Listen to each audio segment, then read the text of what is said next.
Hi friends, welcome to my channel voice of Vishnu. Friends, మీకు ఇంతకు ముందు గుజరాత్ ఫస్ట్ 10 ఓవర్స్ గురించి చెప్పాను. ఇప్పుడు నెక్స్ట్ 10 ఓవర్స్ గురించి మాట్లాడుకుందాం.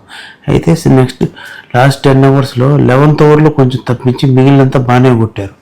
ఒక 15th ఓవర్ 16th ఓవర్ దాకా వచ్చేటప్పటికి ఫుల్ రన్ రేట్ డౌన్ అయిపోయి బ్యాటింగ్ చేయలేకపోయారు. 3 వికెట్స్ హ్యాండ్లో ఉన్నా కూడా కొట్టలేక క్యాచ్లన్నీ ఇచ్చుకుంటూ అంటే కనెక్ట్ చేయలేకపోయారు బాల్.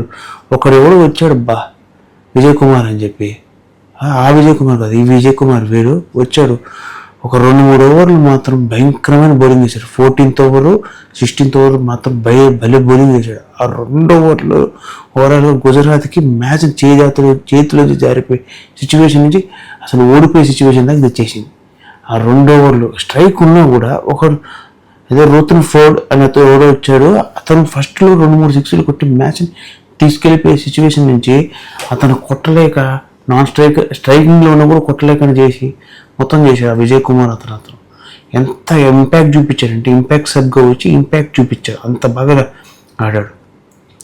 తర్వాత ఏంటంటే బట్లర్ నాన్ స్ట్రైకర్లు ఎక్కువసేపు ఉండడం వల్ల ఫ్లో మిస్ అయిపోవడము, తర్వాత ఎక్కువసేపు గ్రీస్లో లేకపోవడము, రన్ కొట్టలేకపోవడం. బట్లర్ 50 ఫినిష్ చేశాడు, ఆడి వరకు ఓకే, కానీ మ్యాచ్ గెలిపించలేక చేతులు ఎత్తేయాల్సి వచ్చింది. ఎందుకంటే నాన్ స్ట్రైక్ ఎక్కువసేపు ఉండడం, తర్వాత 2 ఓవర్లు గట్టిగా స్ట్రైక్ పడ్డం, ఆ 2 పర్ఫెక్ట్గా పడ్డంతో మ్యాచ్ మొత్తానికి కొంప మునిగిపోయింది. తర్వాత రన్స్ సింగిల్సే వస్తున్నాయి కానీ ఫోర్స్ రాలేదు. సో లాస్ట్ 6 అంటే డెత్ ఓవర్స్ వేసిన బౌలింగే మామూలుగా మ్యాచ్ని మొత్తాన్ని గెలిపించింది. అంతవరకు బాగానే కొట్టారు రన్ రేటు.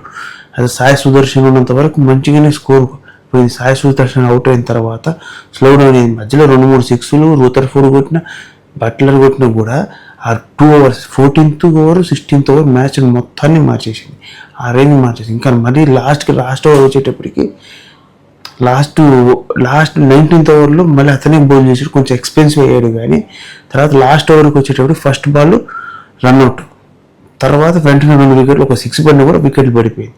తర్వాత ఓవరాల్ స్కోర్ కంప్లీట్ అయిపోయేటప్పటికి మన గుజరాత్ ఓడిపోయే సిచ్యువేషన్లో ఉంది. ఓడిపోయింది 19.4 ఓవర్స్ దగ్గర 225 for 5.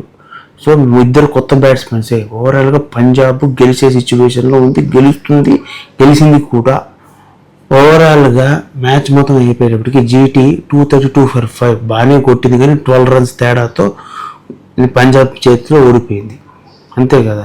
ఇక్కడ మెయిన్గా మాట్లాడుకోవాలంటే లాస్ట్లో వేసిన 2 ఓవర్స్ వేసినాడు విజయ్ కుమార్, అతని గురించి మాట్లాడుకోవాలి.